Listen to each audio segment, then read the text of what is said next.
በስመ አብ ወወልድ ወመንፈስ ቅዱስ አሐዱ አምላክ አሜን። ከሃዲው ዲቅሎጥያኖስ ንጉሱ መልኳን ውብ የሆነች ብላቴና ሊያገባ ወዶ መልእክተኞችን መርጠው ያመጡለት ዘንድ ላከ። እነርሱም መላ ሀገሪቱን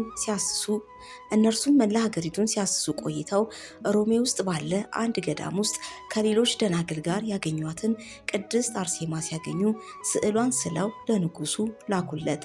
እናታችን ራሷን የክርስቶስ ሙሽራ አድርጋ የለየች፣ የፊቷ መልክ እጅግ ልዩ፣ ደምግባቷ ያማረ ነበረች። ንጉሱም ይህን ስዕል እንዳየ እጅግ ወደዳትና እንዲያመጡለትም አዘዘ። ደናግላኑ ይህንኑ እንደሰሙ ከቅድስት አርሴማና ከገዳሙ እመምኔት ቅድስት አጋታ ጋር ሸሽተው ወደ አርማንያ ሄዱ።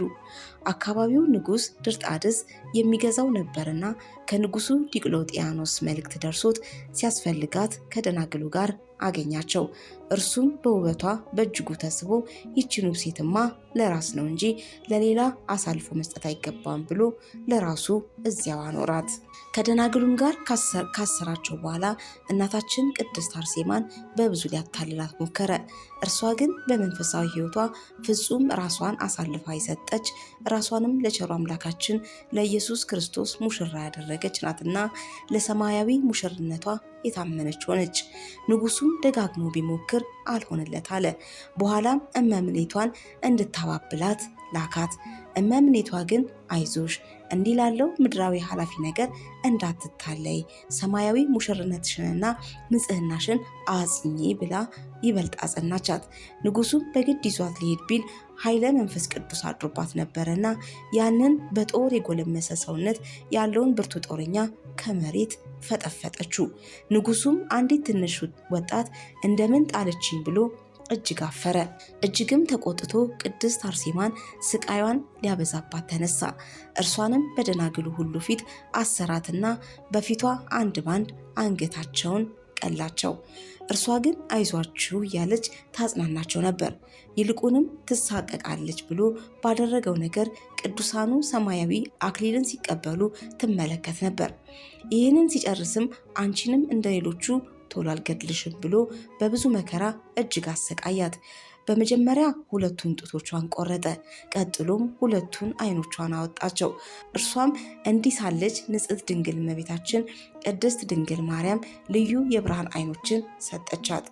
በመጨረሻም እርሷን ማሰቃየት ሲሰለች ከቀሩት ከ75 ወንዶችና ከ27 ደናግል ሴቶች ጋር መስከረም 29 ቀን አንገቷን ሰየፋቸውና የሰማዕትነትን የድል አክሊል ተቀዳጁ። ታኅሳስ 6 ቀንም የቅድስቲቱ ሰማዕት ቤተክርስቲያኗ የከበረችበትና አብረዋት ከተጋደሉ 27 ደናግላን ጋር ስጋቸው የፈለሰበት ነው። ቅድስት አርሴማ ከ27ቱ ደናግል ጋር ሰማዕትነት ከተቀበለች በኋላ ንጉሱ ድርጣድስ ፈጽሞ ታመመ፣ ታወከም። በትውፊት ታላቅ ወንድሟ እንደሆነ የሚነገርለት ቅዱስ ጎርጎርዮስ ሊቀ ጳጳስን አስቀድሞ አስሮት ነበር። በኋላም ቅዱስ ጎርጎርዮስን ፈታውና ከደዌው ዳነ። የቅዱሳን ደናግልና የቅድስት አርሴማንም የቅዱሳን ሰማዕታቱን አጽመ ፍልሰታቸው ታኅሳስ 6 ቀን በቅዱስ ጎርጎርዮስ ተደረገ። እንዲሁ ደግሞ የእርሷ ማህበርተኞች የሚባሉ የ119 ሰማዕታት ዝክራቸው ነው። በስሟ ያማረ ቤተ ክርስቲያን ሰርተው አከበሩበት። ቅድስት አርሴማ በሰማዕትነት ስታርፍ ጌታችን ነፍሷን በክብር ተቀበላት። ራሷን ለእርሱ በሙሽርነት አሳልፋ ሰጥታለችና ብዙ ቃል ኪዳንም ሰጣት።